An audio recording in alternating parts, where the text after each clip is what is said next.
तो फिर से स्वागत है आप सभी का हमारे YouTube चैनल पे। आज का वीडियो क्लास 10th के बच्चों के लिए है, जिसमें बायोलॉजी का पहला चैप्टर जिसका नाम है क्वेश्चन, इससे संबंधित जितने भी ऑब्जेक्टिव क्वेश्चन बन रहे होंगे इस सभी क्वेश्चन को आज खत्म कर दिया जाएगा। लगभग 25 प्लस क्वेश्चन होंगे आज के वीडियो में, तो लास्ट तक जरूर बने रहिएगा। शुरू करते हैं पहले क्वेश्चन से। पहला क्वेश्चन है हमारा, सजीव में पाए जाने वाले जैव प्रक्रम हैं।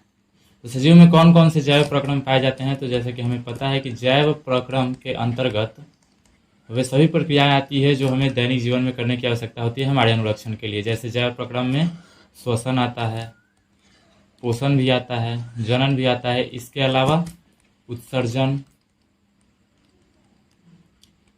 के अलावा परिवहन, ये सभी प्रक्रियाएं जो है जैव प्रक्रम के अंतर्गत आती है। तो इसका आंसर हो जाएगा ऑप्शन नंबर डी, इनमें से सभी। दूसरा क्वेश्चन की ओर बढ़ते हैं। ये रहा दूसरा क्वेश्चन, वायुमंडल में ऑक्सीजन O2 का प्रतिशत कितना है, यानी वायुमंडल में कितना प्रतिशत ऑक्सीजन उपस्थित है?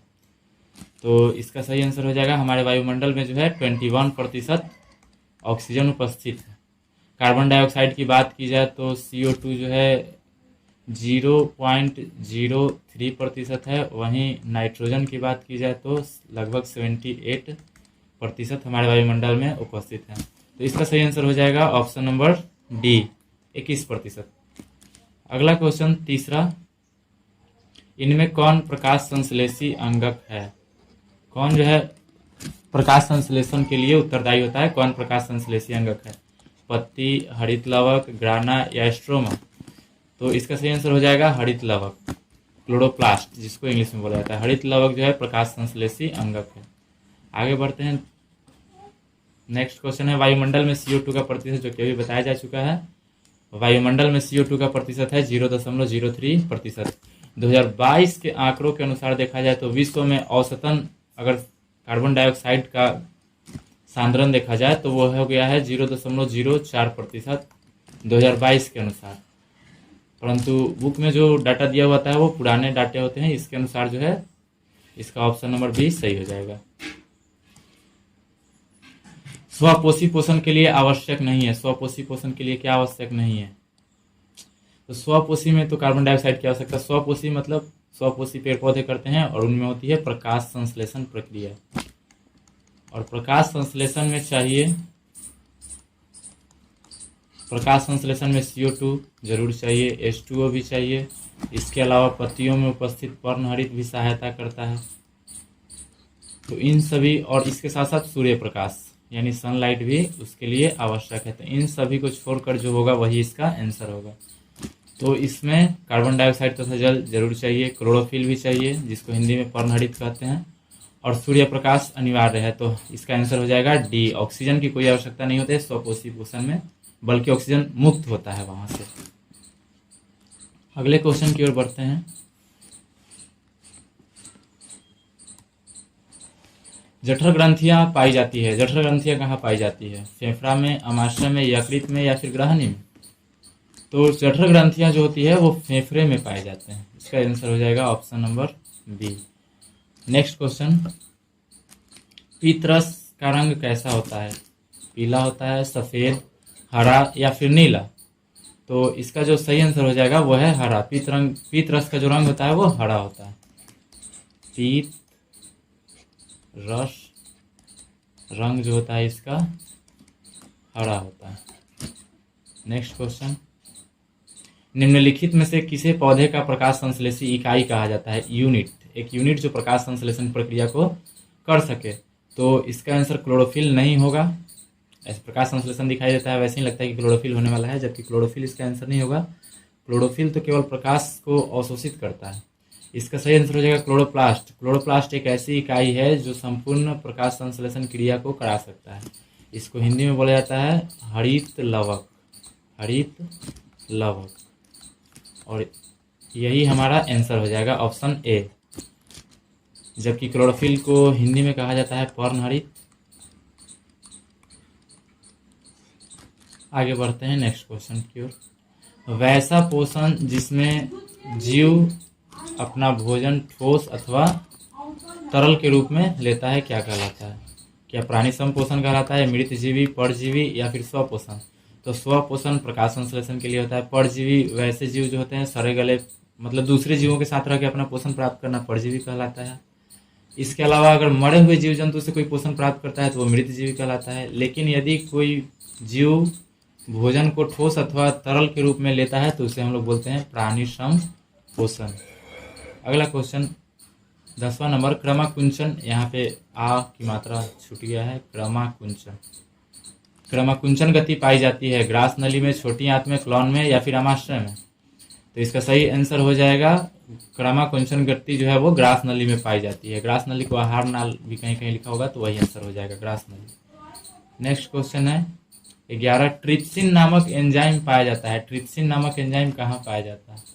ग्रास नली में पाई जाती है या फिर कोलॉन में या अग्नाशयी रस में या छोटी आंत में। तो इसका सही आंसर हो जाएगा छोटी आंत। ट्रिप्सिन नामक जो एंजाइम है वो छोटी आंत में पाई जाती है। नेक्स्ट क्वेश्चन, आहार नाल के किस भाग में पाचन क्रिया पूर्ण हो जाती है? मतलब लास्ट पाचन क्रिया समाप्त कहाँ होती है? तो वो जो है छोटी आंत में जाके समाप्त हो जाती है। इसके बाद पाचन क्रिया नहीं होती है। बड़ी आंत में बस के और ठोस और तरल पदार्थों को अलग किया जाता है। शुरुआत होता है मुख से और खत्म हो जाता है छोटी आंत में। छोटी आंत में यहाँ से स्टार्ट और यहाँ से हो जाता है एंड। नेक्स्ट क्वेश्चन, आयरन किस में पाया जाता है? क्लोरोफिल में आयरन नहीं, मैग्नीशियम पाया जाता है। अवर्णी लौक में भी नहीं पाया जाता है, श्वेत रक्त में भी नहीं पाया जाता है, ये लाल रक्त कणिकाओं में पाया जाता है आयरन। अगला क्वेश्चन है, वसा के पाचन में सहायक है टाइलिन, लाइपेज, माल्टेज या फिर लैक्टेज। तो इसका सही आंसर हो जाएगा लाइपेज। लाइपेज जो है वो वसा पे काम करता है और वसा को पचाने का कार्य करता है। 15 नंबर क्वेश्चन, अमीबा अपना भोजन कैसे ग्रहण करता है? क्या वह उसके पास दांत होता है या फिर भोजन रसधानियों द्वारा या केंद्रक द्वारा या फिर कुटपाद के द्वारा? तो अमीबा में जो है ऐसे उंगलियों की तरफ प्रवार्ध पाए जाते हैं जिन्हें हम लोग कहते हैं कुटपाद, और इसी के द्वारा वो भोजन को घेर कर अपने अंदर ग्रहण कराता है।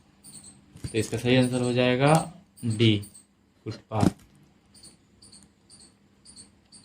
निम्नलिखित में कौन मनुष्य के मुख गुहा में पाई जाने वाली लार ग्रंथि नहीं है?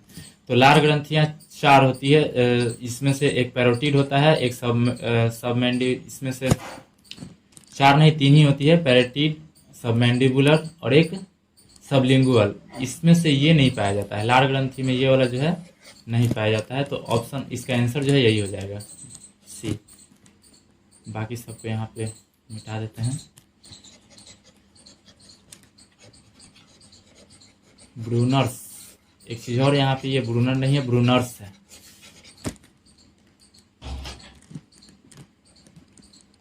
ब्रूनर्स ये जो है लार ग्रंथि नहीं पाई जाती है मुख में, बाकी 4 पाई जाती है। ये 3 पाई जाती है, ये पैरोटिड, सबमैंडिबुलर और सबलिंगुअल।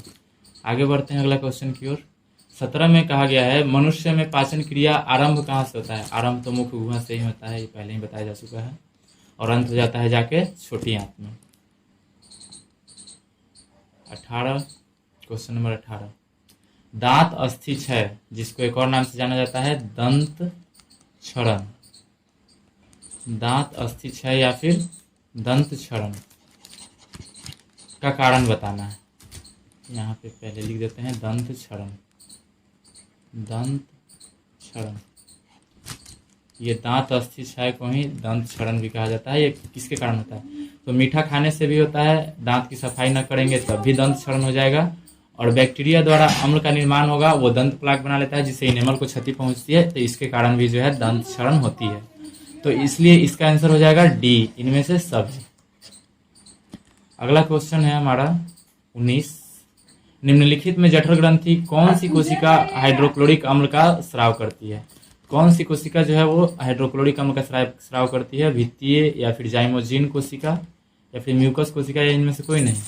तो HCl का स्राव जो है वो भित्तीय कोशिकाओं द्वारा होता है। ऑप्शन नंबर ए इसका सही आंसर हो जाएगा।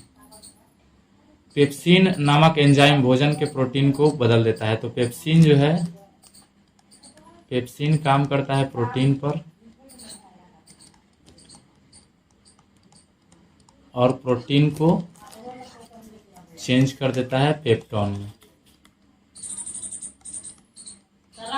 इसका आंसर हो जाएगा ए। आगे बढ़ते हैं 21 नंबर क्वेश्चन। मांसाहारी जंतुओं की छोटी आंत की लंबाई शाकाहारी जंतुओं की तुलना में कम होती है, ज़्यादा होती है या एक समान होती है, इनमें से कोई नहीं। तो जो मांसाहारी जंतु होते हैं उसकी आंत की लंबाई कम होती है, ये मांस खाने वाले हैं तो इनकी लंबाई जो है कम होगी। और अगर कोई मांस नहीं खाने वाला है यानी शाकाहारी है तो उसकी लंबाई ज़्यादा होगी, ये साग सब्जी खाने वाले हैं तो इनकी लंबाई ज़्यादा होगी। तो कहा जा रहा है मांसाहारी जंतुओं की छोटी आंत की लंबाई शाकाहारी जंतुओं की तुलना में, तो मांसाहारी की तो कम होती है, ऑप्शन नंबर ए हो जाएगा। आगे बढ़ते हैं हम लोग। 22 नंबर क्वेश्चन है, अमीबा एवं पैरामीशियम जैसे एक कोशिकीय जीवों में पाई जाने वाली पोषण विधि क्या है? तो अमीबा या पैरामीशियम दोनों में प्राणी सम पोषण पाया जाता है, प्राणी समभोजी पोषण, जिसमें जो है कोई भी जीव ठोस अथवा तरल के रूप में अपना भोजन का अंतर्ग्रहण करता है। आगे बढ़ते हैं हम लोग। 23 नंबर क्वेश्चन है, प्रकाश संश्लेषण प्रक्रिया में ऑक्सीजन बाहर निकलता है कहाँ से? जल से या फिर CO2 से या ग्लूकोज से या डिक्टियोसोम से? तो जैसे ही प्रकाश संश्लेषण की प्रक्रिया आरंभ होती है जिसमें पर्णहरित द्वारा विकिरण ऊर्जा का रासायनिक ऊर्जा में परिवर्तन होता है, ठीक उसी समय जल जो है विखंडित हो जाता है H2 और O2 में, और यहाँ से ऑक्सीजन मुक्त हो जाता है और ये H2 जो है CO2 के साथ जुड़कर ग्लूकोज का निर्माण करता है। तो इससे हमें स्पष्ट हो जाता है कि प्रकाश संश्लेषण के दौरान जो ऑक्सीजन मुक्त होती है वो डायरेक्ट जल से मुक्त होती है। इसका आंसर हो जाएगा ऑप्शन नंबर ए। क्लोरोफिल वर्णक का रंग है, क्लोरोफिल वर्णक कैसे रंग का होता है? हरा, नीला, लाल या सफेद? तो इसका सही आंसर हो जाएगा हरा। क्लोरोफिल का रंग हरा होता है, यही कारण है कि पत्ती का रंग भी जो है हरा होता है। प्रकृति में ऑक्सीजन का संतुलन कैसे बना रहता है? प्रकृति में जो है ऑक्सीजन कैसे संतुलित रहता है, मतलब ऑक्सीजन का मात्रा हमेशा 21% देखने को कैसे मिल सकता है? हो सकता है कभी ज्यादा हो जाए कभी कम, तो इसको संतुलित करने के लिए एक प्रक्रिया हमेशा निरंतर चलते रहती है जो है प्रकाश संश्लेषण क्रिया। जब भी कार्बन डाइऑक्साइड की मात्रा ज्यादा होती है तो प्रकाश संश्लेषण द्वारा पौधे कार्बन डाइऑक्साइड को सोखकर ऑक्सीजन मुक्त कर देते हैं, जिससे संतुलन बना रहता है। 26 नंबर क्वेश्चन है, जठर ग्रंथियां कहाँ पाई जाती है? आंख में, अग्नाशय में, यकृत में या फिर अमाशय में? तो जठर ग्रंथियां जो है हमारी अमाशय में पाई जाती है, इसका ऑप्शन डी सही हो जाएगा। और ये छोटी आंत में भोजन के पाचन में निम्नलिखित में किस रस की भूमिका अधिक होती है? पीत रस तो हो नहीं सकता, अग्नाशयी रस अग्नाशय में होता है, आंत्र रस इसका सही आंसर हो जाएगा ऑप्शन नंबर सी। और ये लास्ट क्वेश्चन था, आज के लिए इतना ही। फिर मिलते हैं अगले वीडियो में। इसको जो है अच्छे से याद कर लेना है। अगर आपको इन सभी से कुछ मदद मिल रही हो, चैनल को सब्सक्राइब कीजिएगा, दोस्तों के साथ शेयर कीजिएगा और लास्ट तक बने रहने के लिए थैंक यू और जय हिंद।